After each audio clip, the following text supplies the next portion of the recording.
ನಮಸ್ತೆ ಸ್ನೇಹಿತರೆ, ಇವತ್ತು ನಾವು ರಾಜ್ಯಶಾಸ್ತ್ರ ತೃತೀಯ BA ಭಾರತ ಸಂವಿಧಾನ ಮತ್ತು ಸರಕಾರ ಇದರಲ್ಲಿ ಬ್ಲಾಕ್ 2ರಲ್ಲಿ ಅಭ್ಯಾಸವನ್ನು ಮಾಡ್ತಾ ಇದ್ದೇವೆ. ಬ್ಲಾಕ್ 2ರಲ್ಲಿ ಅಭ್ಯಾಸವನ್ನು ಮುಂದುವರಿಸ್ತಾ ನಾವು ಈಗಾಗಲೇ ಮುಖ್ಯವಾದ ಪ್ರಶ್ನೆಗಳನ್ನೆಲ್ಲ ನೋಡ್ತಾ ಹೋಗ್ತಾ ಇದ್ದೇವೆ. ನಾವು ರಾಜ್ಯಸಭೆಯ ಅಧಿಕಾರ ಕಾರ್ಯಗಳನ್ನು ನೋಡಿಕೊಂಡಿದ್ದೇವೆ. ಇವತ್ತು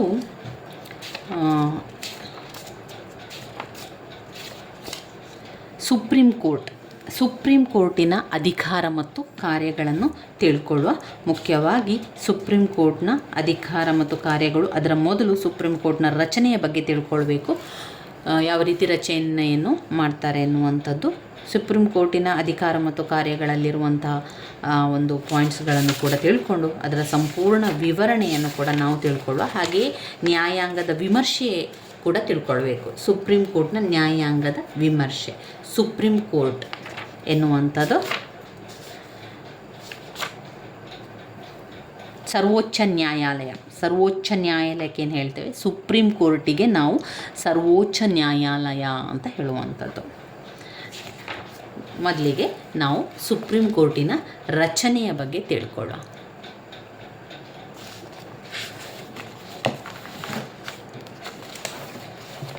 ಯಾವ ರೀತಿ ರಚನೆಯನ್ನು ಮಾಡ್ತಾರೆ ಎನ್ನುವಂಥದ್ದನ್ನು ನಾವು ಆರಂಭದಲ್ಲಿ ತಿಳಿತಾ ಹೋಗುವ.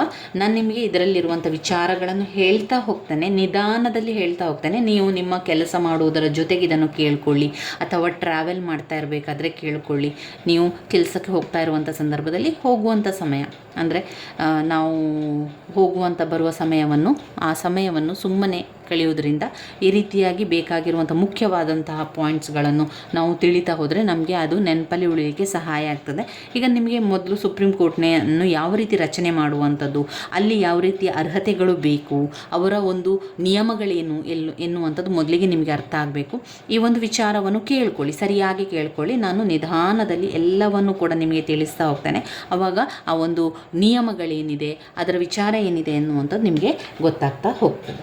ಮೊದಲಿಗೆ ನಾವು ಸುಪ್ರೀಂ ಕೋರ್ಟ್ನ ರಚನೆಯ ಬಗ್ಗೆ ತಿಳ್ಕೊಳ್ಳುವ.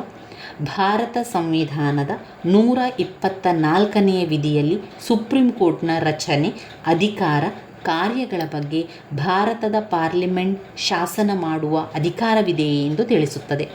ಯಾವ ವಿಧಿಯಲ್ಲಿದೆ ಅದು?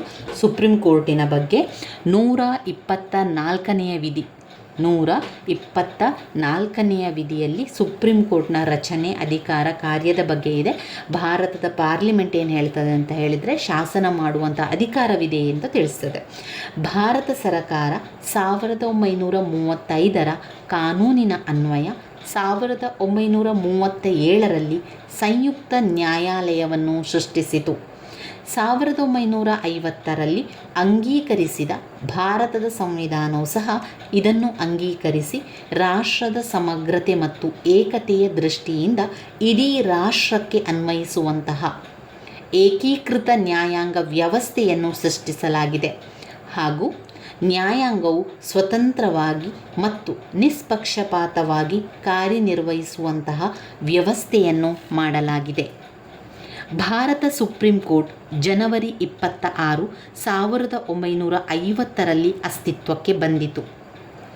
ಆಗ ಒಬ್ಬರು ಮುಖ್ಯ ನ್ಯಾಯಾಧೀಶರನ್ನು ಸೇರಿದಂತೆ ಒಟ್ಟು 8 ನ್ಯಾಯಾಧೀಶರನ್ನು ಹೊಂದಿತ್ತು.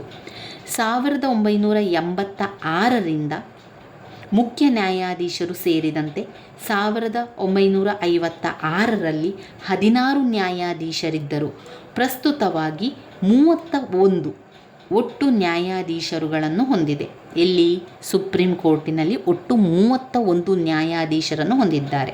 ಪಾರ್ಲಿಮೆಂಟಿನ ಕಾನೂನಿನ ಅನ್ವಯ ನ್ಯಾಯಾಧೀಶರುಗಳನ್ನು ಕಾಲದಿಂದ ಕಾಲಕ್ಕೆ ವ್ಯತ್ಯಯ ಮಾಡಲು ಅವಕಾಶ ಕೂಡ ಇದೆ. ಭಾರತದ ಸುಪ್ರೀಂ ಕೋರ್ಟ್ ಸಂವಿಧಾನಾತ್ಮಕ ಪ್ರಕರಣಗಳಿಗೆ ನಿರ್ಣಯವನ್ನು ಅಥವಾ ರಾಷ್ಟ್ರಪತಿಗಳಿಗೆ ಸಲಹಾಭಿಪ್ರಾಯವನ್ನು ನೀಡಬೇಕಾದರೆ ಕನಿಷ್ಠ 5 ಜನ ನ್ಯಾಯಾಧೀಶರು ಹಾಜರಿದ್ದು ಚರ್ಚಿಸಿ ತೀರ್ಮಾನಗಳನ್ನು ನೀಡಬೇಕಾಗುತ್ತದೆ. ಅಂದರೆ ಭಾರತದ ಸುಪ್ರೀಂ ಕೋರ್ಟಿನ ಸಂವಿಧಾನಾತ್ಮಕ ಪ್ರಕರಣಗಳಿಗೆ ಒಂದು ನಿರ್ಣಯವನ್ನು ತಗೊಳ್ಬೇಕು ಅಂತಾದರೆ ಅವಾಗ ಏನು ಮಾಡಬೇಕು, ರಾಷ್ಟ್ರಪತಿಗಳಿಗೆ ರಾಷ್ಟ್ರಪತಿಯವರ ಸಲಹಾ ಅಭಿಪ್ರಾಯವನ್ನು ಕೂಡ ನೀಡಬೇಕಾದ್ರೆ ಕನಿಷ್ಠ 5 ಜನ ನ್ಯಾಯಾಧೀಶರನ್ನು ಚರ್ಚಿಸಿ ನಂತರ ತೀರ್ಮಾನವನ್ನು ತೆಗೆದುಕೊಳ್ಬೇಕು. ಸಂವಿಧಾನದ 124ನೇ 3ನೇ ವಿಧಿಯನ್ವಯ ಸುಪ್ರೀಂ ಕೋರ್ಟ್ನ ನ್ಯಾಯಾಧೀಶರಾಗಲು ಅವಶ್ಯ ಅರ್ಹತೆಯನ್ನು ನಿಗದಿಪಡಿಸಲಾಗಿದೆ. ಆ ಅರ್ಹತೆ ಅಂತ ಹೇಳಿದರೆ ಭಾರತದ ಪ್ರಜೆಯಾಗಿರಬೇಕು, ಹೈಕೋರ್ಟ್ನಲ್ಲಿ 5 ವರ್ಷಗಳ ಕಾಲ ನ್ಯಾಯಾಧೀಶರಾಗಿ ಅನುಭವ ಅಥವಾ ಯಾವುದೇ ಹೈಕೋರ್ಟ್ನಲ್ಲಿ ಕನಿಷ್ಠ 10 ವರ್ಷಗಳ ಕಾಲ ನ್ಯಾಯವಾದಿಯಾಗಿ ಅನುಭವವಿರಬೇಕು ಅಥವಾ ರಾಷ್ಟ್ರಪತಿಯ ದೃಷ್ಟಿಯಲ್ಲಿ ಪ್ರಸಿದ್ಧ ನ್ಯಾಯವಾದಿಯಾಗಿರಬೇಕು. ಈ ಒಂದು ಅರ್ಹತೆ ಇದ್ದರೆ ಮಾತ್ರ ಯಾರು ಕೂಡ ಸುಪ್ರೀಂ ಕೋರ್ಟ್ನ ನ್ಯಾಯಾಧೀಶರಾಗ್ಬೋದು. ನ್ಯಾಯಾಧೀಶರುಗಳನ್ನು ರಾಷ್ಟ್ರಪತಿಯವರೇ ನೇಮಕ ಮಾಡ್ತಾರೆ. ನ್ಯಾಯಾಧೀಶರನ್ನು ಯಾರು ನೇಮಕ ಮಾಡ್ತಾರೆ? ರಾಷ್ಟ್ರಪತಿಯವರು ನೇಮಕ ಮಾಡ್ತಾರೆ. ಭಾರತದ ಸುಪ್ರೀಂ ಕೋರ್ಟಿನ ಇತರ ನ್ಯಾಯಾಧೀಶರುಗಳನ್ನು ನೇಮಕ ಮಾಡುವಾಗ ರಾಷ್ಟ್ರಾಧ್ಯಕ್ಷರು ಸುಪ್ರೀಂ ಕೋರ್ಟ್ನ ಮುಖ್ಯ ನ್ಯಾಯಾಧೀಶರನ್ನು ಮತ್ತು ಹಿರಿಯ ನ್ಯಾಯಾಧೀಶರೊಡನೆ ಸಮಾಲೋಚಿಸಿ ತೀರ್ಮಾನವನ್ನು ತೆಗೆದುಕೊಳ್ಳುತ್ತಾರೆ. ಕೆಲವು ಸಂದರ್ಭದಲ್ಲಿ ನ್ಯಾಯಾಧೀಶರುಗಳನ್ನು ನೇಮಕ ಮಾಡುವಾಗ ಇದನ್ನು ಮಾರ್ಪಾಡು ಮಾಡಿಕೊಳ್ಳಬಹುದಾಗಿದೆ. ಆದರೆ ರಾಷ್ಟ್ರಾಧ್ಯಕ್ಷರು ಸುಪ್ರೀಂ ಕೋರ್ಟ್ನ ಇತರೆ ನ್ಯಾಯಾಧೀಶರುಗಳನ್ನು ನೇಮಕ ಮಾಡುವಾಗ ಸುಪ್ರೀಂ ಕೋರ್ಟ್ನ ನ್ಯಾಯಾಧೀಶರು ಅಭಿಮತವನ್ನು ಸಾಮಾನ್ಯವಾಗಿ ಪರಿಗಣಿಸುತ್ತಾರೆ. ವಿಶೇಷ ಸಂದರ್ಭದಲ್ಲಿ ಸುಪ್ರೀಂ ಕೋರ್ಟ್ನ ಮುಖ್ಯ ನ್ಯಾಯಾಧೀಶರು ರಾಷ್ಟ್ರಾಧ್ಯಕ್ಷರ ಸಮ್ಮತಿ ಮೇಲೆ ಅರ್ಹತೆಯುಳ್ಳ ನ್ಯಾಯಾಧೀಶರುಗಳನ್ನು ಆ್ಯಡ್ ಹ್ಯಾಕ್ ನ್ಯಾಯಾಧೀಶರುಗಳನ್ನು ಕೂಡ ನೇಮಕಕ್ಕೆ ಅವಕಾಶ ಇದೆ. ಹಾಗೆಯೇ ಸುಪ್ರೀಂ ಕೋರ್ಟ್ ಮತ್ತು ರಾಜ್ಯದ ಹೈಕೋರ್ಟುಗಳ ನಿವೃತ್ತ ನ್ಯಾಯಾಧೀಶರುಗಳನ್ನು ಅಡ್ಹಾಕ್ ನ್ಯಾಯಾಧೀಶರುಗಳನ್ನಾಗಿ ನೇಮಕ ಮಾಡಿಕೊಳ್ಳಲು ಕೂಡ ಅವಕಾಶ ಇದೆ.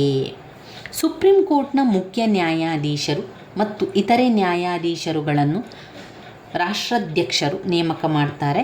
ಸುಮಾರು ಇವರು 65 ವರ್ಷದವರೆಗೆ ಅಧಿಕಾರದಲ್ಲಿರಬಹುದಾಗಿದ್ದು ರಾಜೀನಾಮೆ ಸಲ್ಲಿಸಬೇಕಾದರೆ ರಾಷ್ಟ್ರಪತಿಯವರೊಂದಿಗೆ ಸ್ವತಃ ಬರವಣಿಗೆಯ ಮೂಲಕ ಸಲ್ಲಿಸಬೇಕಾಗಿರುತ್ತದೆ. ನ್ಯಾಯಾಧೀಶರುಗಳನ್ನು ಪಾರ್ಲಿಮೆಂಟಿನ ಅನುಮೋದನೆಯ ಮೇರೆಗೆ ರಾಷ್ಟ್ರಪತಿಗಳು ವಜಾ ಮಾಡಬಹುದಾಗಿದೆ. ಸುಪ್ರೀಂ ಕೋರ್ಟ್ನ ಇತರ ನ್ಯಾಯಾಧೀಶರುಗಳು 65 ವರ್ಷದವರೆಗೆ ಅಧಿಕಾರದಲ್ಲಿರುತ್ತಾರೆ. ನಿವೃತ್ತಿಯ ನಂತರ ಯಾವುದೇ ನ್ಯಾಯಾಲಯದಲ್ಲಿ ನ್ಯಾಯವಾದಿಯಾಗಿ ಕಾರ್ಯನಿರ್ವಹಿಸಬಾರದೆಂದು ಸಂವಿಧಾನದಲ್ಲಿಯೇ ಸ್ಪಷ್ಟಪಡಿಸಿದ್ದಾರೆ. ಅಂದರೆ ಇಷ್ಟು ವರ್ಷ ಆದ ನಂತರ 65 ವರ್ಷ ಆಯಿತು ಅಂತಾದರೆ ನಂತರ ಅವರು ಇದು ನ್ಯಾಯವಾದಿಯಾಗಿ ಕೆಲಸ ಮಾಡಲಿಕ್ಕಿಲ್ಲ ಅಂತ ಹೇಳಿ ಸಂವಿಧಾನದಲ್ಲಿ ಹೇಳ್ತದೆ. ಅದರಲ್ಲಿ ನಮಗೆ ಸ್ಪಷ್ಟವಾಗಿ ತಿಳಿಸಿಕೊಡ್ತಾರೆ. ಇನ್ನು ಅದರಿಂದ ಮೊದಲು ಅವರು ರಾಜೀನಾಮೆ ಕೊಡ್ಬೋದು ಅಂತಾದರೆ ಕೊಡ್ಬೋದು. ರಾಷ್ಟ್ರಪತಿಯವರಲ್ಲಿ ಹೋಗಿ ಅವರ ಒಂದು ಸಮ್ಮತಿಯನ್ನು ಪಡೆದು ರಾಜೀನಾಮೆಯನ್ನು ಕೂಡ ಪಡ್ಕೊಳ್ಬೋದು. ಸಂವಿಧಾನದ 124ನೇ ವಿಧಿಯ ಅನ್ವಯ 124ನೇ ವಿಧಿಯ ಅನ್ವಯ ಮುಖ್ಯ ನ್ಯಾಯಾಧೀಶರು ಸೇರಿದಂತೆ ಇತರ ನ್ಯಾಯಾಧೀಶರುಗಳನ್ನು ಅಸಭ್ಯ ವರ್ತನೆಗಾಗಿ ಅವಧಿ ಮುಗಿಯುವುದಕ್ಕೆ ಮೊದಲು ಪದಚ್ಯುತಿಗೊಳಿಸಲು ಅವಕಾಶ ಇದೆ. ಅಂದರೆ ಒಂದು ವೇಳೆ ಒಬ್ಬ ನ್ಯಾಯಾಧೀಶ, ಸುಪ್ರೀಂ ಕೋರ್ಟ್ನ ನ್ಯಾಯಾಧೀಶ ಒಂದು ವೇಳೆ ಅಸಭ್ಯವಾಗಿ ವರ್ತಿಸ್ತಾ ಇದ್ದಾನೆ ಅಂತ ಗೊತ್ತಾದರೆ ಅಂಥ ಸಂದರ್ಭದಲ್ಲಿ ತಕ್ಷಣ ಪದಚ್ಯುತಿಗೊಳಿಸುವಂಥದ್ದು. ಈ ಕಾರ್ಯವನ್ನು ಪಾರ್ಲಿಮೆಂಟಿನ 2 ಸದನಗಳು ಕೂಡ ನಿರ್ವಹಿಸುತ್ತದೆ. ಸಂವಿಧಾನಕ್ಕೆ ಬದ್ಧವಾಗಿ ನ್ಯಾಯಾಧೀಶರು ನಡೆದುಕೊಳ್ಳದೇ ಇದ್ದಾಗ ಅಥವಾ ಅಪರಾಧಗಳನ್ನು ಎದುರಿಸುತ್ತಿದ್ದಾಗ ಅಥವಾ ಅಸಭ್ಯವಾಗಿ ವರ್ತಿಸುತ್ತಿದ್ದರೆ ಅಥವಾ ಅಸಮರ್ಥರಾಗಿದ್ದರೆ ಅವರನ್ನು ಅವಧಿಗೆ ಮೊದಲೇ ಪದಚ್ಯುತಿಗೊಳಿಸಲು ಅವಕಾಶವಿದೆ. ಈ ಒಂದು ಆರೋಪಗಳನ್ನು ನ್ಯಾಯಾಧೀಶರು ಎದುರಿಸುತ್ತಿದ್ದರೆ ಅಂತಹ ನ್ಯಾಯಾಧೀಶರುಗಳ ವಿರುದ್ಧ ಪಾರ್ಲಿಮೆಂಟಿನ ಸದಸ್ಯರು 3/2 ಬಹುಮತದೊಡನೆ ದೋಷಾರೋಪಣೆಗೆ ಬೆಂಬಲ ಸೂಚಿಸಿ ನಿರ್ಣಯವನ್ನು ತೆಗೆದುಕೊಂಡರೆ ಅನುಮೋದನೆಗಾಗಿ ರಾಷ್ಟ್ರಪತಿಗೆ ಕಳಿಸಲಾಗುತ್ತದೆ. ಪಾರ್ಲಿಮೆಂಟಿನ ಈ ನಿರ್ಣಯಕ್ಕೆ ರಾಷ್ಟ್ರಪತಿಗಳು ಒಪ್ಪಿ ಸಹಿ ಮಾಡಿದಲ್ಲಿ ಅಂತಹ ನ್ಯಾಯಾಧೀಶರುಗಳನ್ನು ಪದಚ್ಯುತಿಗೊಳಿಸಲಾಗುತ್ತದೆ. ಸಂವಿಧಾನದ 121ನೇ ವಿಧಿಯ ಅನ್ವಯ ಸುಪ್ರೀಂ ಕೋರ್ಟ್ನ ಕಾರ್ಯನಿರ್ವಹಣೆಯ ಕುರಿತು ಪಾರ್ಲಿಮೆಂಟಿನಲ್ಲಿ ಚರ್ಚಿಸುವಂತಿಲ್ಲ ಹಾಗೂ ಅದೇ ವಿಧಿಯ ಅನ್ವಯ ವೇತನ, ನಿವೃತ್ತಿ ವೇತನ, ಉಚಿತ ವಸತಿ ಸೌಲಭ್ಯಗಳನ್ನು ನ್ಯಾಯಾಧೀಶರು ಪಡೆಯುತ್ತಾರೆ. ಸುಪ್ರೀಂ ಕೋರ್ಟಿನ ಕೇಂದ್ರ ಸ್ಥಾನ ಎಲ್ಲಿರುವಂಥದ್ದು ದೆಹಲಿಯಲ್ಲಿದ್ದು, ರಾಷ್ಟ್ರಾಧ್ಯಕ್ಷರ ಅನುಮತಿಯ ನಂತರ ರಾಜ್ಯಗಳ ಯಾವುದೇ ಸ್ಥಳಗಳಲ್ಲಿ ಬೇಕಾದರೂ ಕೂಡ ಅಧಿವೇಶನವನ್ನು ನಡೆಸಬಹುದಾಗಿದೆ. ನ್ಯಾಯಾಧೀಶರುಗಳ ವೇತನ, ಅವರ ಒಂದು ಭತ್ಯೆ, ಅವರ ಒಂದು ನಿವೃತ್ತಿಯ ವೇತನವನ್ನು ಭಾರತದ ಸಂಚಿತೆ ನಿಧಿಯಿಂದ ಭರಿಸಲಾಗುತ್ತದೆ. ಇವರ ಒಂದು ವೇತನ ಅಥವಾ ಇತರೆ ಭತ್ಯೆ ಅಥವಾ ನಿವೃತ್ತಿ ವೇತನದಲ್ಲಿ ಹಣಕಾಸಿನ ತುರ್ತು ಪರಿಸ್ಥಿತಿಗೆ ಹೊರತುಪಡಿಸಿ ಮತ್ತಾವುದೇ ಸಂದರ್ಭದಲ್ಲೂ ವ್ಯತ್ಯಯ ಮಾಡುವಂತಿಲ್ಲ. ಇದರಿಂದ ಭಾರತ ಸಂವಿಧಾನವು ನ್ಯಾಯಾಂಗ ವ್ಯವಸ್ಥೆ ನಿಷ್ಪಕ್ಷಪಾತವಾಗಿ ಮತ್ತು ಸ್ವತಂತ್ರವಾಗಿ ಕಾರ್ಯನಿರ್ವಹಿಸುವಂತಹ ವಾತಾವರಣವನ್ನು ಕಲ್ಪಿಸಿಕೊಟ್ಟಿರುವುದು ಗೊತ್ತಾಗುತ್ತದೆ. ಇನ್ನು ನಮಗೆ ಬೇಕಾಗಿರುವಂಥದ್ದು ಸುಪ್ರೀಂ ಕೋರ್ಟಿನ ಒಂದು ಅಧಿಕಾರ ಮತ್ತು ಕಾರ್ಯಗಳು. ಇದು ತುಂಬಾ ಮುಖ್ಯವಾಗಿರುವಂಥದ್ದು. ಸುಪ್ರೀಂ ಕೋರ್ಟಿನ ಅಧಿಕಾರ ಕಾರ್ಯಗಳು, ಸುಪ್ರೀಂ ಕೋರ್ಟ್ನ ರಚನೆ, ಇನ್ನು ನ್ಯಾಯಿಕ ವಿಮರ್ಶೆ ಎಲ್ಲ ಕೂಡ ಹಳೆಯ ಪ್ರಶ್ನೆ ಪತ್ರಿಕೆಯಲ್ಲಿ ರಿಪೀಟ್ ಆಗಿ ಕೇಳಿರುವಂತಹ ಪ್ರಶ್ನೆಗಳಾಗಿದೆ. ಈಗ ಲೋಕಸಭೆಯ ಅಧಿಕಾರ ಮತ್ತು ಕಾರ್ಯಗಳ ಬಗ್ಗೆ ತಿಳ್ಕೊಳ್ಳುವ. ಏನೆಲ್ಲ ಅಧಿಕಾರ ಕಾರ್ಯಗಳಿದೆ? ಒಂದು, ಮೂಲಾಧಿಕಾರ ವ್ಯಾಪ್ತಿ. ಎರಡು, ಮೇಲ್ಮನವಿ ಅಧಿಕಾರ. 4, ಸಲಹಾ ಅಧಿಕಾರ. ಆಮೇಲೆ ಬರುವಂಥದ್ದು ನ್ಯಾಯಾಂಗ ವಿಮರ್ಶೆ. ಸುಪ್ರೀಂ ಕೋರ್ಟ್ನಲ್ಲಿರುವಂಥ ನ್ಯಾಯಾಂಗ ವಿಮರ್ಶೆಯ ಬಗ್ಗೆ ತಿಳಿಸಿ ಅಥವಾ ಕೇವಲ ನ್ಯಾಯಾಂಗ ವಿಮರ್ಶೆಯ ಬಗ್ಗೆ ತಿಳಿಸಿ ಅಂತ 5 ಅಂಕಕ್ಕೂ ಕೂಡ ಕೇಳ್ತಾರೆ. ಅದನ್ನು ಕೂಡ ನಾವು ಜೊತೆಯಾಗಿ ಕಲಿತಾ ಹೋಗುವ. ಮೊದಲನೇದಾಗಿ ಮೂಲಾಧಿಕಾರದ ವ್ಯಾಪ್ತಿ. ಭಾರತದ ಸುಪ್ರೀಂ ಕೋರ್ಟ್ ವಿಫಲವಾದ ಕಾರ್ಯವ್ಯಾಪ್ತಿಯನ್ನು ಹೊಂದಿದೆ. ಪಾರ್ಲಿಮೆಂಟ್ ಇದರ ಅಧಿಕಾರ ವ್ಯಾಪ್ತಿಯನ್ನು ಕಾನೂನಿನ ಮೂಲಕ ವಿಸ್ತರಿಸಲು ಅವಕಾಶವಿದೆ. ಇದು ಹೊಂದಿರುವ ಅಧಿಕಾರ ಅಥವಾ ಹಕ್ಕನ್ನು ವ್ಯಾಪ್ತಿ ಎಂದು ಕರೆಯಲಾಗ್ತದೆ. ಭಾರತ ಸಂವಿಧಾನದ 129ನೇ ವಿಧಿಯನ್ವಯ ಸುಪ್ರೀಂ ಕೋರ್ಟ್ ದಾಖಲೆಗಳ ನ್ಯಾಯಸ್ಥಾನವಾಗಿದೆ. ಸಂವಿಧಾನವು ಅದರ ಅಧಿಕಾರಗಳನ್ನು ಹಾಗೂ ಕಾರ್ಯವ್ಯಾಪ್ತಿಯನ್ನು ವಿವರವಾಗಿ ಕೊಟ್ಟಿದೆ. ಅದು ಮೂಲಾಧಿಕಾರ, ಮೇಲ್ಮನವಿ ಅಧಿಕಾರ ಹಾಗೂ ಸಲಹಾಧಿಕಾರಗಳನ್ನು ಹೊಂದಿರುವಂಥದ್ದು. ಮೂಲಾಧಿಕಾರದ ವ್ಯಾಪ್ತಿ ಯಾವ ವಿಚಾರವನ್ನು ತರುತ್ತದೆ? ಮೂಲಾಧಿಕಾರ ವ್ಯಾಪ್ತಿ ಎನ್ನುವಂಥದ್ದು ಸಂವಿಧಾನದ 131ನೇ ವಿಧಿಯ ಪ್ರಕಾರ ಮೂಲಾಧಿಕಾರದ ವ್ಯಾಪ್ತಿಯ ಬಗ್ಗೆ ಹೇಳ್ತದೆ. ಇಲ್ಲಿ ಮುಖ್ಯವಾಗಿ ಶ್ರೇಷ್ಠ ನ್ಯಾಯಾಲಯಕ್ಕೆ ಅಧಿಕಾರವಿದೆ. ಈ ವ್ಯಾಪ್ತಿಯನ್ನು ಮೂಲಾಧಿಕಾರದ ವ್ಯಾಪ್ತಿ ಎಂದು ಕರೆಯಲಾಗುವಂಥದ್ದು. ಯಾವುದೆಲ್ಲ ಪಾಯಿಂಟ್ಸ್ಗಳು ಬರ್ತದೆ ಅಂದರೆ, ಕೇಂದ್ರ ಸರ್ಕಾರ ಮತ್ತು ಒಂದು ಅಥವಾ ಒಂದಕ್ಕಿಂತ ಹೆಚ್ಚು ರಾಜ್ಯಗಳ ನಡುವೆ ಉಂಟಾಗುವ ವಿವಾದಗಳು. ಕೇಂದ್ರ ಸರ್ಕಾರ ಮತ್ತು ಒಂದು ಅಥವಾ ಒಂದಕ್ಕಿಂತ ಹೆಚ್ಚು ರಾಜ್ಯಗಳ ನಡುವೆ ಉಂಟಾಗುವಂಥ ವಿವಾದಗಳು.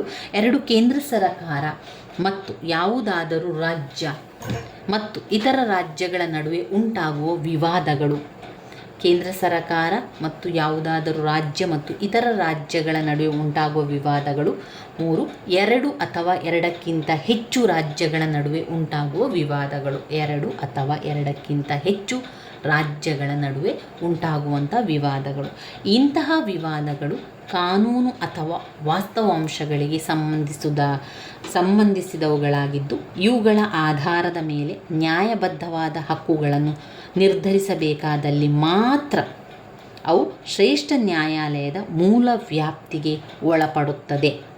ಆದ್ದರಿಂದ ವ್ಯಕ್ತಿ ಮತ್ತು ಸರಕಾರದ ನಡುವೆ ಉಂಟಾಗಬಹುದಾದ ವಿವಾದಗಳು ಇದರ ಮೂಲ ವ್ಯಾಪ್ತಿಗೆ ಬರುವುದಿಲ್ಲ.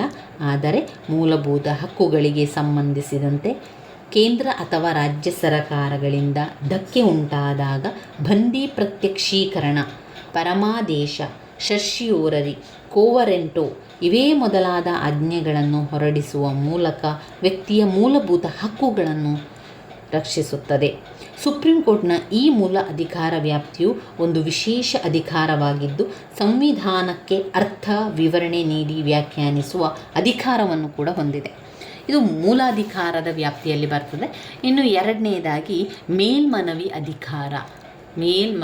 ಅಧಿಕಾರ. ಭಾರತ ಸಂವಿಧಾನ 132ರಿಂದ 136 ತನಕ 32, 33, 34, 35, 36 5 ವರ್ಷಗಳ ಕಾಲಾವಧಿಗೆ ಭಾರತ ಸಂವಿಧಾನವು 132ರಿಂದ 136. ಮೂಲಾಧಿಕಾರದ ವ್ಯಾಪ್ತಿ 131ನೇ ವಿಧಿ. ಇದು 132ರಿಂದ 136, 32, 33, 34, 35, 36 5 ವರ್ಷಗಳ ಕಾಲ ಪ್ರಕಾರ ಸುಪ್ರೀಂ ಕೋರ್ಟ್ ಅಪೀಲು ಅಧಿಕಾರ ವ್ಯಾಪ್ತಿಯನ್ನು ಹೊಂದಿದೆ. ಸಿವಿಲ್ ಮತ್ತು ಕ್ರಿಮಿನಲ್ ಅಪರಾಧಗಳಿಗೆ ಸಂಬಂಧಿಸಿದಂತೆ ಸಂವಿಧಾನಕ್ಕೆ ಸಂಬಂಧಿಸಿದಂತಾಗಿದ್ದರೆ ಹೈಕೋರ್ಟ್ನ ಪ್ರಮಾಣ ಲಗತ್ತಿಸಿ ಸುಪ್ರೀಂ ಕೋರ್ಟಿಗೆ ಮೇಲ್ಮನವಿ ಸಲ್ಲಿಸಲು ಅವಕಾಶ ಇದೆ. ಇದು ಅಪೀಲುಗಳ ಅಂತಿಮ ನ್ಯಾಯಾಲಯ ತೀರ್ಪಿನ ವಿರುದ್ಧ ಅಪೀಲು ಸಲ್ಲಿಸಬಹುದಾಗಿದೆ ಅಂತ ಹೇಳುವಂಥದ್ದು. ಹಾಗೆ ಇಂತಹ ಮನವಿ ಕ್ರಿಮಿನಲ್ ಅಥವಾ ಇತರ ಕ್ರಮಗಳಿಗೆ ಸಂಬಂಧಿಸಬಹುದಾಗಿದೆ. ತೀರ್ಪಿನ ವಿರುದ್ಧ ಅಪೀಲು ಸಲ್ಲಿಸಿರಬಹುದು. ಇಂತಹ ಮನವಿ ಕ್ರಿಮಿನಲ್ ಅಥವಾ ಇತರ ಕ್ರಮಗಳಿಗೆ ಸಂಬಂಧಿಸಿರಬಹುದಾಗಿದೆ. ಆದರೆ ಉಚ್ಚ ನ್ಯಾಯಾಲಯಗಳು ಸಂವಿಧಾನ ಸಂಬಂಧವಾದ ಕಾನೂನುಗಳನ್ನು ಕುರಿತು ವ್ಯಾಖ್ಯಾನ ಮಾಡುವಂಥ ಈ ವಿವಾದ ಎಂದು ತಿಳಿಸುವ ಶಿಫಾರಸು ಪತ್ರವನ್ನು ನೀಡಿದಾಗ ಮಾತ್ರ ಈ ರೀತಿ ಮನವಿಯನ್ನು ಸುಪ್ರೀಂ ಕೋರ್ಟಿಗೆ ಕೊಂಡೊಯ್ಯಬಹುದು. ಇಂತಹ ಕಾನೂನಿನ ಅಂಶವಿದೆ ಎಂದು ಭಾವಿಸಿದಲ್ಲಿ ಈ ವಿವಾದವನ್ನು ಉನ್ನತ ಕೋರ್ಟ್ ವಿಚಾರಣೆಗೆ ಅಂಗೀಕರಿಸುತ್ತದೆ. ಸುಪ್ರೀಂ ಕೋರ್ಟ್ ಅಪೀಲು ಅಧಿಕಾರ ವ್ಯಾಪ್ತಿಯಲ್ಲಿ ಸಂವಿಧಾನಾತ್ಮಕ ವಿವಾದಗಳು, ಇನ್ನು ಸಿವಿಲ್ ಮೊಕದ್ದಮೆಗಳು, ಕ್ರಿಮಿನಲ್ ಮೊಕದ್ದಮೆಗಳಿಗೆ ಸಂಬಂಧಪಟ್ಟಂತೆ ಹೈಕೋರ್ಟ್ನ ತೀರ್ಪಿನ ವಿರುದ್ಧ ಅಪೀಲು ಅಧಿಕಾರ ವ್ಯಾಪ್ತಿಯನ್ನು ಹೊಂದಿದೆ. ಇದು ಮೇಲ್ಮನವಿಯ ಅಧಿಕಾರದಲ್ಲಿ ನಾವು ನೋಡ್ತಾ ಇರುವಂಥದ್ದು. ಇನ್ನು ಇದರಲ್ಲಿ ಸಲಹಾ ಅಧಿಕಾರ, ಮೂಲಾಧಿಕಾರದ ವ್ಯಾಪ್ತಿ, ಮೇಲ್ಮನವಿಯ ಅಧಿಕಾರ, ಇನ್ನು ಸಲಹಾ ಅಧಿಕಾರ ಒಟ್ಟು 3 ಪಾಯಿಂಟ್ಸ್ಗಳಿರುವಂಥದ್ದು. ಮೂಲಾಧಿಕಾರದ ವ್ಯಾಪ್ತಿ, ಮೇಲ್ಮನವಿಯ ಅಧಿಕಾರ, ಸಲಹಾ ಅಧಿಕಾರದಲ್ಲಿ ನೋಡೋದಾದರೆ ಇದು ಸಂವಿಧಾನದ ವಿಧಿ 143ನೇ ವಿಧಿಯನ್ವಯ ಸುಪ್ರೀಂ ಕೋರ್ಟ್ ರಾಷ್ಟ್ರಪತಿ ಹಾಗೂ ಕೇಂದ್ರ ಸರ್ಕಾರಕ್ಕೆ ಸಲಹೆ ನೀಡುವ ಅಧಿಕಾರವನ್ನು ಹೊಂದಿದೆ. ಯಾವುದೇ ಶಾಸನ ಅಥವಾ ವಿಷಯ ಸಾರ್ವಜನಿಕ ಹಿತಾಸಕ್ತಿ ಹಾಗೂ ಪ್ರಾಮುಖ್ಯತೆಯನ್ನು ಪಡೆದಿದ್ದು ವಿವಾದಕ್ಕೆ ಕಾರಣವಾಗಿದ್ದರೆ ಈ ಬಗ್ಗೆ ನ್ಯಾಯಾಂಗದ ಸಲಹೆಯನ್ನು ಕೇಳಬಹುದಾಗಿದ್ದು, ಕಾನೂನಿಗೆ ಸಂಬಂಧಿಸಿದ ವಿವಾದಗಳು, ಸಂವಿಧಾನದ ಬಿಕ್ಕಟ್ಟಿನ ಸಂದರ್ಭಗಳು, ನಿಯೋಜಿತ ಶಾಸನ ಅಧಿಕಾರಕ್ಕೆ ಸಂಬಂಧಿಸಿದಂತೆ ಸಲಹೆ ನೀಡುವ ಅಧಿಕಾರವನ್ನು ಕೂಡ ಹೊಂದಿದೆ. ಆದರೆ ಈ ಒಂದು ವಿಷಯಕ್ಕೆ ಅಧಿಕಾರವನ್ನು ಸಂಬಂಧಿಸಿದಂತೆ ಸುಪ್ರೀಂ ಕೋರ್ಟ್ ಸಲಹೆ ಸೂಚನೆಗಳನ್ನು ಒಪ್ಪಬಹುದು ಅಥವಾ ತಿರಸ್ಕರಿಸಬಹುದು.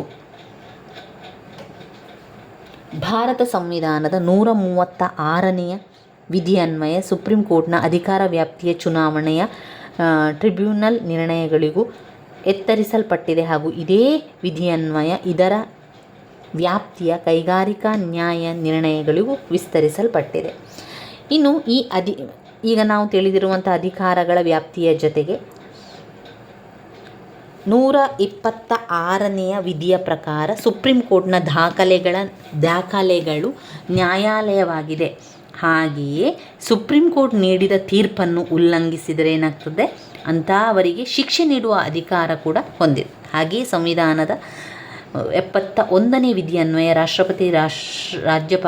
ರಾಷ್ಟ್ರಪತಿ ಮತ್ತು ರಾಷ್ಟ್ರಪತಿಗಳ ಚುನಾವಣೆಗೆ ಸಂಬಂಧಿಸಿದ ವಿವಾದಗಳನ್ನು ಇತ್ಯರ್ಥಗೊಳಿಸುವ ಅಧಿಕಾರ ವ್ಯಾಪ್ತಿಯನ್ನು ಕೂಡ ಅದು ಹೊಂದಿದೆ. ಭಾರತದ ಸುಪ್ರೀಂ ಕೋರ್ಟ್ ಸಂವಿಧಾನಕ್ಕೆ ಮತ್ತು ಕಾನೂನಿಗೆ ಅರ್ಥ, ವಿವರಣೆ ನೀಡುವ ಮತ್ತು ಮೂಲಭೂತ ಹಕ್ಕುಗಳನ್ನು ರಕ್ಷಣೆ ಮಾಡುವ ಕಾರ್ಯವನ್ನು ನಿರ್ವಹಿಸುತ್ತದೆ. ಈ ಕಾರ್ಯವನ್ನು ನಿರ್ವಹಿಸುವಾಗ ನ್ಯಾಯಾಂಗ ವಿಮರ್ಶೆಯ ಅಧಿಕಾರವನ್ನು ಚಲಾಯಿಸುತ್ತದೆ. ಭಾರತದ ಸುಪ್ರೀಂ ಕೋರ್ಟ್ ದಾಖಲೆಗಳ ನ್ಯಾಯಾಲಯವಾಗಿದ್ದು ಇದು ಹೊರಡಿಸಿದಂಥ ತೀರ್ಪು ಇದೆಯಲ್ಲ, ಹೊರಡಿಸಿರುವಂತಹದ್ದು, ಆ ತೀರ್ಪನ್ನು ಇದರ ಅಧೀನ ನ್ಯಾಯಾಲಯಗಳು ತಿರಸ್ಕರಿಸುವಂತಿಲ್ಲ. ಇದರ ಸಲಹಾ ಅಧಿಕಾರವು ಅತ್ಯಂತ ಪ್ರಮುಖವಾಗಿದ್ದು ರಾಷ್ಟ್ರಾಧ್ಯಕ್ಷರು ಸಂವಿಧಾನಾತ್ಮಕ ಬಿಕ್ಕಟ್ಟು ಉಂಟಾದಾಗ ಹಾಗೂ ಕಾನೂನಿಗೆ ಸಂಬಂಧಿಸಿದಂತೆ ಸುಪ್ರೀಂ ಕೋರ್ಟ್ನ ಸಲಹೆಯನ್ನು ಪಡೆಯುತ್ತಾರೆ. ಭಾರತ ಸುಪ್ರೀಂ ಕೋರ್ಟ್ ಅಪೀಲು ಅಧಿಕಾರ ವ್ಯಾಪ್ತಿಯನ್ನು ಹೊಂದಿದ್ದು, ಭಾರತದಲ್ಲಿ ಅಪೀಲು ಅಧಿಕಾರದ ವ್ಯಾಪ್ತಿಯನ್ನು ಹೊಂದಿದ್ದು ಸರ್ವೋಚ್ಚ ನ್ಯಾಯಾಲಯವಾಗಿದೆ.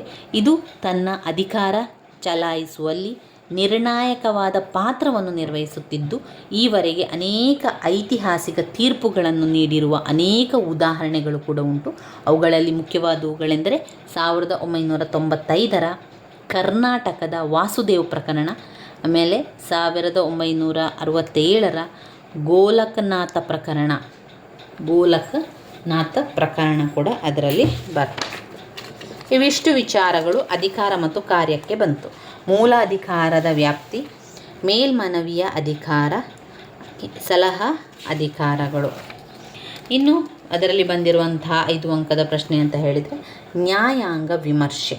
ನ್ಯಾಯಾಂಗ ವಿಮರ್ಶೆಯಲ್ಲಿ ಮುಖ್ಯವಾಗಿ ನ್ಯಾಯಾಂಗ ವಿಮರ್ಶೆಯ ಬಗ್ಗೆ ಏನಿದೆ ವಿಚಾರ ಅಂತ ನೋಡಿಕೊಂಡು ನಂತರ ಅದರ ಸ್ವಲ್ಪ ವಿವರಣೆಯನ್ನು ಕೂಡ ತಿಳ್ಕೊಳ್ಳೋ ಸ್ನೇಹಿತರೆ. ಇದಾದ ನಂತರ ನಮ್ಮ ಬ್ಲಾಕ್ 2 ಸಂಪೂರ್ಣವಾಗಿ ಮುಗಿಯಿತು. ಬ್ಲಾಕ್ 2ರಲ್ಲಿ ಬಂದಿರುವಂತಹ ಮುಖ್ಯವಾದಂತಹ ಪ್ರಶ್ನೆಗಳನ್ನೆಲ್ಲ ಕೂಡ ನಾವು ತಿಳ್ಕೊಂಡಿದ್ದೇವೆ. ಇದೆಲ್ಲ ಕೂಡ ತುಂಬಾ ಇಂಪಾರ್ಟೆಂಟ್ ಆಗಿರುವಂತಹ ಪ್ರಶ್ನೆಗಳು, ಹೆಚ್ಚಾಗಿ ರಿಪೀಟಾಗಿ ಕೇಳಿರುವಂತಹ ಪ್ರಶ್ನೆಗಳಾದ್ರಿಂದ ಅವುಗಳನ್ನೆಲ್ಲ ಕೂಡ ನಾನು ತಿಳಿಸ್ಕೊಟ್ಟಿದ್ದೇನೆ. ಪ್ಲೇಲಿಸ್ಟಲ್ಲೂ ಕೂಡ ಹಾಕಿದ್ದೇನೆ, ಅದನ್ನು ಸಮಯ ಇದ್ದಾಗೆ ಕೇಳಿಕೊಳ್ಳಿ ಸ್ನೇಹಿತರೆ. ಈಗ ನ್ಯಾಯಾಂಗ ವಿಮರ್ಶೆಯ ಬಗ್ಗೆ ತಿಳ್ಕೊಳ್ಳೋಣ. ನ್ಯಾಯಾಂಗ ವಿಮರ್ಶೆ ಅಂತ ಬಂದಾಗ ಭಾರತದಲ್ಲಿ ಸಂವಿಧಾನ ರಾಷ್ಟ್ರದ ಮೂಲಭೂತ ಶಾಸನ. ಭಾರತದಲ್ಲಿ ಸಂವಿಧಾನ ರಾಷ್ಟ್ರದ ಮೂಲಭೂತ ಶಾಸನ. ಸಂವಿಧಾನದ ಶ್ರೇಷ್ಠತೆಯನ್ನು ಎತ್ತಿ ಹಿಡಿಯುವ ಜವಾಬ್ದಾರಿ ಸುಪ್ರೀಂ ಕೋರ್ಟಿಗಿದೆ.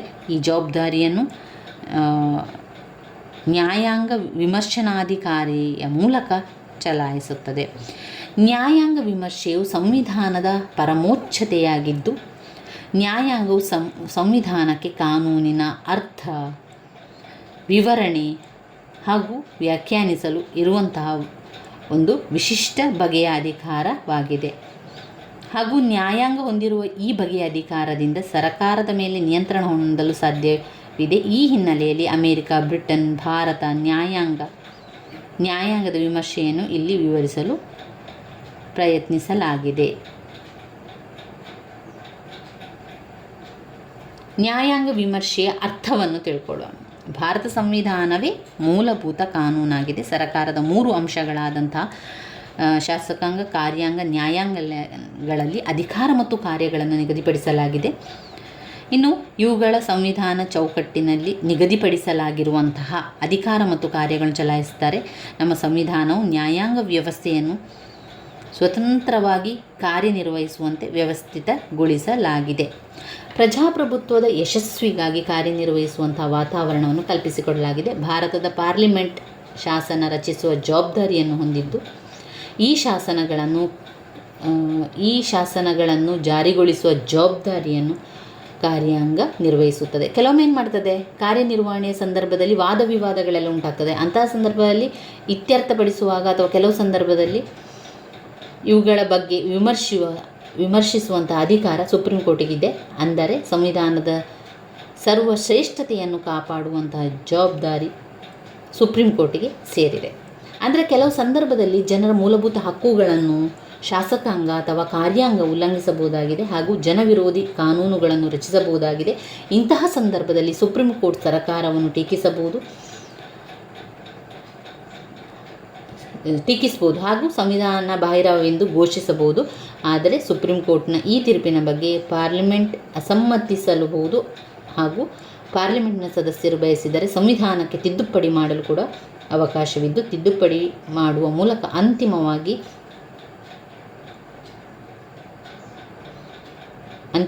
ಇದರಲ್ಲಿ ಏನಾಗ್ತದೆ, ಸಂವಿಧಾನ ಸರ್ವಶ್ರೇಷ್ಠತೆಯನ್ನು ಕಾಪಾಡಿಕೊಂಡಂತಾಗ್ತದೆ.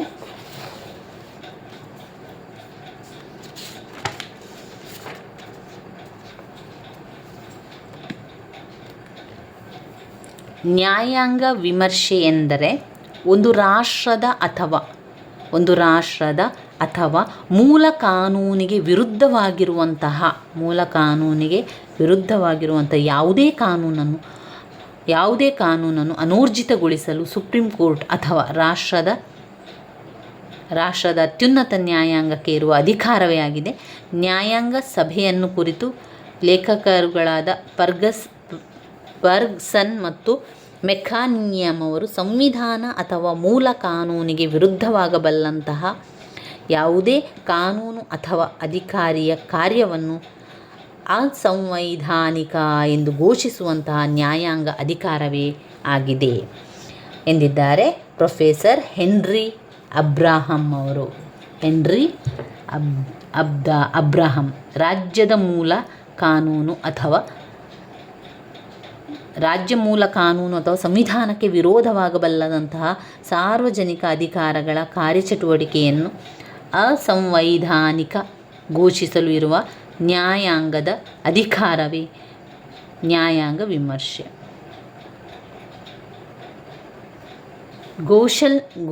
ಘೋಷಲ್ ಅವರ ಪ್ರಕಾರ ನ್ಯಾಯಾಂಗ ವಿಮರ್ಶೆ ಎಂದರೆ ಏನು? ಅವರ ಪ್ರಕಾರ ಏನು ನ್ಯಾಯಾಂಗ ವಿಮರ್ಶೆ ಅಂದರೆ? ಘೋಷಲ್ ಅವರ ಪ್ರಕಾರ ನ್ಯಾಯಾಂಗ ವಿಮರ್ಶನೆ ಎನ್ನುವಂಥದ್ದು ಅವರು ಶಾಸಕಾಂಗ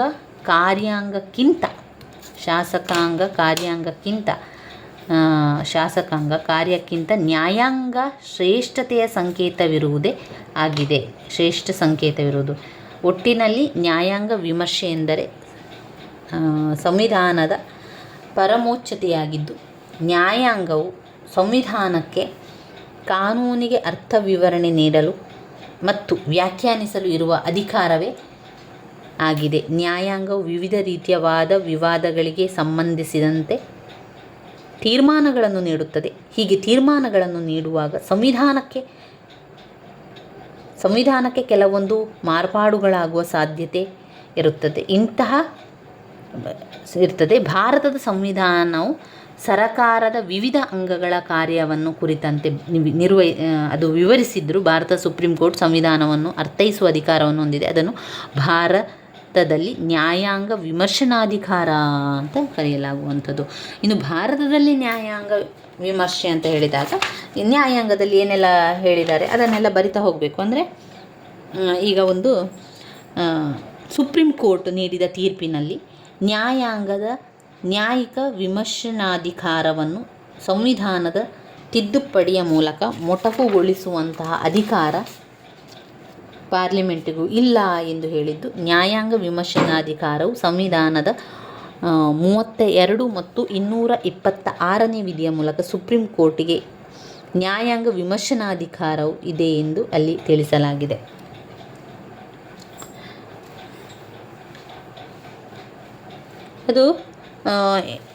ಇದು ಸಂವಿಧಾನದ ರಕ್ಷಾ ಕವಚ.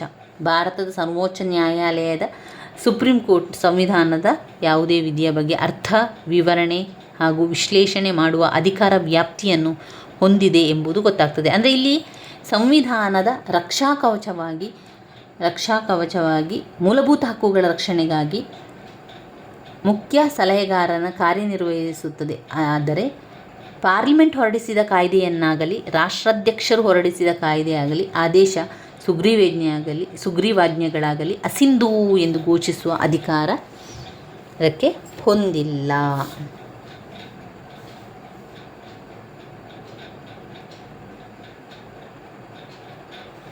ಭಾರತ ಸಂವಿಧಾನದ ಯಾವುದೇ ಭಾಗದಲ್ಲಿ ನೀವು ನೋಡಿದರೆ ಸಂವಿಧಾನವೇ ರಾಷ್ಟ್ರದ ಏಕೈಕ ಮೂಲಭೂತ ಕಾನೂನು. ಯಾವುದು? ಸಂವಿಧಾನವೇ ರಾಷ್ಟ್ರದ ಏಕೈಕ ಮೂಲಭೂತ ಕಾನೂನು ಸಂವಿಧಾನ ಎಂದು ಅಲ್ಲಿ ಹೇಳಲಿಲ್ಲ. ಆದರೂ ಕೂಡ ಸಂವಿಧಾನದ 132, 147ನೇ ವಿಧಿಯ ಪ್ರಕಾರ ಸಂವಿಧಾನಕ್ಕೆ ಅರ್ಥ ವಿವರಣೆಯ ಅಧಿಕಾರ ಮತ್ತು ರಾಜ್ಯ ಶಾಸಕಾಂಗದ ನಡುವಿನ ಶಾಸನೀಯ ವಿವಾದಗಳಿಗೆ ಸಂಬಂಧಿಸಿದಂತೆ ಉಂಟಾಗಬಹುದಾದ ವಿವರಗಳನ್ನು ಬಗೆಹರಿಸುವ ಅಧಿಕಾರವನ್ನು ಹೊಂದಿದೆ. ಈ ಅಧಿಕಾರವನ್ನು ಸುಪ್ರೀಂ ಕೋರ್ಟ್ ಹೊಂದಿರುವುದರಿಂದಾಗಿಯೇ ಕೆಲವೊಮ್ಮೆ ಪಾರ್ಲಿಮೆಂಟ್ ವಿರೋಧಿಯಂತೆ ಕಂಡುಬಂದರೂ ಅಂತಿಮವಾಗಿ ಪಾರ್ಲಿಮೆಂಟ್ ಸರ್ವೋಚ್ಚ ಎಂಬುದನ್ನು ಮರೆಯುವಂತಿಲ್ಲ. ಆದರೆ ಭಾರತದ ಸುಪ್ರೀಂ ಕೋರ್ಟ್ ಅಮೇರಿಕದ ಸುಪ್ರೀಂ ಕೋರ್ಟ್ ಎಂದಿರುವ ಮಾದರಿಯಲ್ಲಿ ವಿಮರ್ಶೆ ಅಧಿಕಾರವನ್ನು ಹೊಂದಿಲ್ಲ. ಒಂದು ಪಾರ್ಲಿಮೆಂಟಿನ ಮೇಲೆ ಕೆಲವು ನಿರ್ಬಂಧ ಹಾಗೂ ಸಲಹೆಗಳನ್ನು ನೀಡುವ ಅಧಿಕಾರವನ್ನು ಹೊಂದಿದೆ. ಅದೇನು ಮಾಡ್ತದೆ? ಭಾರತ ಸಂವಿಧಾನಕ್ಕೆ 1976 ಮತ್ತು 42 ತಿದ್ದುಪಡಿಯನ್ನು ತರುವ ಮೂಲಕ ಪಾರ್ಲಿಮೆಂಟಿನ ಸಾರ್ವಭೌಮತ್ವವನ್ನು ಎತ್ತಿ ಹಿಡಿಯಲಾಗಿದ್ದು 368ನೇ ವಿಧಿಯನ್ವಯ ಪಾರ್ಲಿಮೆಂಟ್ ಸಂವಿಧಾನ ತಿದ್ದುಪಡಿಯ ಅಧಿಕಾರ ಚಲಾಯಿಸಲು ಸಮರ್ಥಿಸಿಕೊಂಡಿತು. ಫೆಡರಲ್ ವ್ಯವಸ್ಥೆಯಲ್ಲಿ ಏನಾಯಿತು, ಫೆಡರಲ್ ವ್ಯವಸ್ಥೆಯಲ್ಲಿ ನ್ಯಾಯಾಂಗ ವಿಮರ್ಶೆ ಅಧಿಕಾರ ಅಗತ್ಯವಿದ್ದರೂ ಸಹ ಸುಪ್ರೀಂ ಕೋರ್ಟ್ ಪಾರ್ಲಿಮೆಂಟಿಗಿಂತ ಸರ್ವಶ್ರೇಷ್ಠವಾದುದಲ್ಲ. ಸಂವಿಧಾನದ 13, 23, 26ನೇ ಇವೇ ಮೊದಲಾದ ವಿಧಿಗಳು ಸುಪ್ರೀಂ ಕೋರ್ಟಿಗೆ ಸಾಕಷ್ಟು ಅಧಿಕಾರವನ್ನು ನೀಡಿದ್ದರು. ಇಲ್ಲಿ ಇತ್ತೀಚಿನ ಕೆಲವು ತೀರ್ಮಾನಗಳಿಂದಾಗಿ ಭಾರತದ ಒಂದು ಸುಪ್ರೀಂ ಕೋರ್ಟ್ ಭಾರತ ಸಂವಿಧಾನವನ್ನು ಅರ್ಥೈಸುವ ಅಧಿಕಾರವನ್ನು ಹೊಂದಿದೆ ಎಂದು ಗೊತ್ತಾಗುತ್ತದೆ. ಉದಾಹರಣೆ, ಕರ್ನಾಟಕದ ವಾಸುದೇವ ಪ್ರಕರಣ, ಕಾಮನ್ ಸಿವಿಲ್ ಕೋರ್ಟಿಗೆ ಸಂಬಂಧಿಸಿದಂತೆ ಸರಕಾರದ ಅಭಿಪ್ರಾಯ ಹೇಳಿರುವಂಥದ್ದು. ಇವಿಷ್ಟು ನಾವು ಬ್ಲಾಕ್ 2ರಲ್ಲಿ ನಾವು ನೋಡುವಂತಹ ಮುಖ್ಯವಾದ ಪ್ರಶ್ನೆಗಳನ್ನು ಹಾಗೂ ಮುಖ್ಯವಾದ ಪ್ರಶ್ನೆಗಳ ವಿವರಣೆಯನ್ನು ಕೂಡ ತಿಳ್ಕೊಂಡೆವು. ಮುಂದಿನ ವಿಡಿಯೋದಲ್ಲಿ ನಾವು ಬ್ಲಾಕ್ 3ರಲ್ಲಿ ಬರುವಂತಹ ಮುಖ್ಯವಾದ ಪ್ರಶ್ನೆಗಳು ಯಾವುದು, ಮುಖ್ಯವಾದ ಪ್ರಶ್ನೆಗಳ ವಿವರಣೆಯನ್ನು ಕೂಡ ತಿಳ್ಕೊಳ್ಳೋ ಸ್ನೇಹಿತರೆ. ನಾವು ಎಲ್ಲ ವಿಷಯವನ್ನು ಒಟ್ಟಿಗೆ ತಿಳ್ಕೊಳ್ಳೋ ಬದಲು ಒಂದಾದ ನಂತರ ಒಂದನ್ನು ತಿಳಿತಾ ಹೋಗುವ. ಇವಾಗ ನಾವು ರಾಜ್ಯಶಾಸ್ತ್ರ ತೃತೀಯ BA ರಾಜ್ಯಶಾಸ್ತ್ರ ಕೋರ್ಸ್ 3ರಲ್ಲಿದ್ದೇವೆ. ಇನ್ನು ಈ ಒಂದು ವಿಷಯ ಓದಿದ ನಂತರ ನಾವು ಒಂದೊಂದೇ ಅಂದರೆ ಇತಿಹಾಸದ ಕೋರ್ಸ್ 1 ಇರ್ಬೋದು, ಸಮಾಜಶಾಸ್ತ್ರದ 1, ಅದನ್ನೆಲ್ಲ ಕೂಡ ಆರಂಭದಿಂದಲೇ ತಿಳಿತಾ ಹೋಗುವ. ನಾನು ಮಾಡಿರುವಂಥ ಎಲ್ಲ ವಿಡಿಯೋಗಳನ್ನು ಪ್ಲೇ ಲಿಸ್ಟಲ್ಲಿ ಕೂಡ ಹಾಕಿದ್ದೇನೆ, ಕೋರ್ಸ್ ಕೂಡ ಇದೆ, ಅದನ್ನು ನೋಡಿಕೊಂಡು ಓದ್ಕೊಳ್ಳಿ ಸ್ನೇಹಿತರೆ. ಅಲ್ಲಿ ಅವರು ಅಂದರೆ ಪ್ಲೇ ಲಿಸ್ಟಲ್ಲಿ ಹಾಕಿರೋದನ್ನು ಕೂಡ ಒಂದು ರೀತಿಯ ಗ್ರೂಪನ್ನು ಮಾಡಿಕೊಂಡು ಅದರಲ್ಲಿ ಕೊಟ್ಟಿರುವಂಥದ್ದನ್ನೆಲ್ಲ ನೋಡಿಕೊಂಡ್ರಾಯಿತು. ಪಾಯಿಂಟ್ಸ್ಗಳನ್ನು ಸರಿಯಾಗಿ ಕಲಿತುಕೊಳ್ಳಿ. ನಂತರ ವಿವರಣೆಯನ್ನು ನಿಮಗೆ ಎಷ್ಟು ಸಾಧ್ಯವೋ ಅದು ವಿವರಣೆಯನ್ನು ಕೊಡ್ತಾ ಬನ್ನಿ. ನನ್ನ ವೀಡಿಯೋಸ್ ಎಲ್ಲ ನಿಮಗೆ ಇಷ್ಟ ಆಗಿದ್ದರೆ ಲೈಕ್ ಕೊಡಿ, ಶೇರ್ ಮಾಡಿ, ಸಬ್ಸ್ಕ್ರೈಬ್ ಮಾಡಲಿಕ್ಕೆ ಮರಿಬೇಡಿ ಸ್ನೇಹಿತರೆ. ಧನ್ಯವಾದಗಳು.